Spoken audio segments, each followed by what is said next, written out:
جی دانیال عزیز صاحب، آپ کی طرف آتا ہوں سر.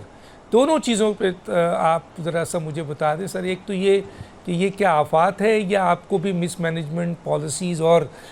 بیڈ گورننس نظر آ رہی ہے؟ اور دوسرا یہ سر، کیا ہوگا کیا اتنی بڑی یہ جو آپ کی تباہ کاریاں ہوئی ہیں، تو اس کا ایفیکٹ کیا ہوگا آگے چل کر معیشت پہ، روزگار پہ، اور آپ کے مہنگائی پہ اور بہت کچھ؟ جی بہت مہربانی ڈاکٹر دانش صاحب. میں درانی صاحب کی بات کو آگے بڑھاتے ہوئے آپ کو یہ بتانا چاہتا ہوں کہ جو 2022 کا فلڈ تھا وہ ایک ان ایسے علاقے میں تھا جہاں پر واٹر مینجمنٹ کی کوئی خاص انفراسٹرکچر یا طریقہ کار نہیں تھا. یہ والا جو فلڈ آیا یہ عین اس جگہ پر آیا جہاں پر پاکستان کے تمام فلڈ مینجمنٹ کے لیے سالہ سال پاکستان نے اپنے فلڈ پروٹیکشن بند بنائے ہیں، اور مختلف قسم کی براجز ہیں اور مختلف قسم کی کینالز ہیں وغیرہ. تو یہ سب ان مین دریاؤں میں آئی ہے جن میں پاکستان کے پاس ایک پورا well known charted out plan تھا. لیکن کیونکہ یہ پہلی دفعہ نہیں آیا، لیکن دیکھنے میں کیا آیا کہ جو 2022 کے فلڈ تھے ان میں جو کلائمیٹ چینج کے ساتھ تبدیلی آ رہی ہے اور فلڈ کی شدت جو ہے وہ بڑھتی جا رہی ہے،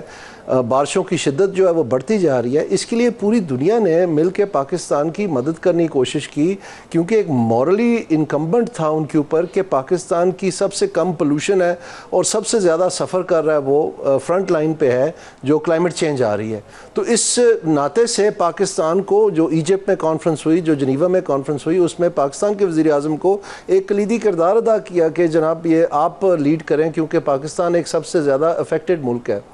اب جو اس پیسوں میں جو درست فرما رہے ہیں درانی صاحب کے جو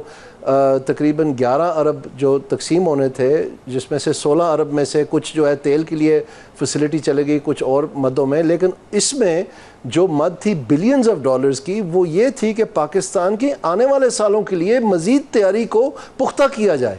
اور اس میں یہ جو ادارے ہیں جیسے این ڈی ایم اے ہے، پی ڈی ایم ایز ہیں، جو اریگیشن ڈپارٹمنٹ ہے، ریلویز ہے، ہائی ویز ہے، جو مین فیکٹریز ہوتے ہیں جن کا انفراسٹرکچر بیسکلی تباہ ہوتا ہے، اور صوبے ہیں جن کے سکول بلڈنگز وغیرہ، اور عوام کے لیے جو طریقہ کار ہے، اس میں ریور فائٹنگ کے لیے جو مشینری درکار ہے، اس میں ریور فائٹنگ کے لیے جو سٹاک پائل کرتے ہیں یہ مختلف سائزز کے پتھروں کی اور بوریوں کی جن میں ریت ڈالنی ہے، اور ان کو پتہ ہے کہ کہاں کہاں شگاف آنے کا امکان ہوتا ہے، اور وہاں پر باقاعدہ یہ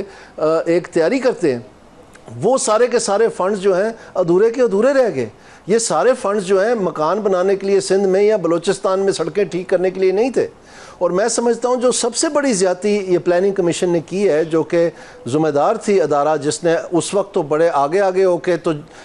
مطلب پھیتے کاٹ رہے تھے اور ساری چیزیں بتا رہے تھے کہ جی جوائنٹ نیڈز اسیسمنٹ ہو رہی ہے اور وہ ساری باتیں. لیکن جب ٹائم امپلیمنٹیشن کا آیا، حسب عادت وہ جو ایک لقب دیا ہوا ہے لک بزی ڈو نتھنگ LBDN، جو صاحب بیٹھے ہوئے ہیں وہاں پر، انہوں نے وہی کارکردگی کر دکھائی اور بالکل صفر کارکردگی ہے. آپ دیکھ لیں جو پروجیکٹس چلے بھی ہیں ان میں کتنی دیر تک ان سیٹسفیکٹری انٹرنیشنل کمیونٹی ان کو لقب دیتی رہی ہے. اور اس میں جو میں سمجھتا ہوں کہ سب سے بڑا سانحہ ہوا ہے وہ یہ ہے کہ ایک تو آپ کی تیاری ادھوری کی ادھوری، دھری کی دھری رہے گی، کیونکہ آپ نے انویسٹیبل پلانز ہی نہیں بنائے جس کے تحت وہ پیسے آپ کو ریلیز ہونے تھے. یعنی دوسرے لفظوں میں آپ 2 ورقے نہیں جوڑ سکے اور آپ تمغے لیتے پھرتے ہیں. اور دوسری جانب کیا ہوا کہ جو آپ کے آنے والے سالوں کے لیے مدد کی ایک پلیٹ فارم بنتی تھی کہ انہوں نے بہت ایک مثالی کردار ادا کیا جو دنیا کے باقی ممالک جو ہیں اس کی نقل کریں اور اس طرح سے ہم چل کے آگے بڑھیں اور کلائمیٹ چینج کا باقاعدہ سامنا کریں. اس میں اس سارے کو تباہ کر دیا اور آنے والے سالوں کے لیے آپ ان کے پاس جانے کے قابل بھی نہیں رہے کیونکہ آپ نے بیسکلی کیا ہی کچھ نہیں.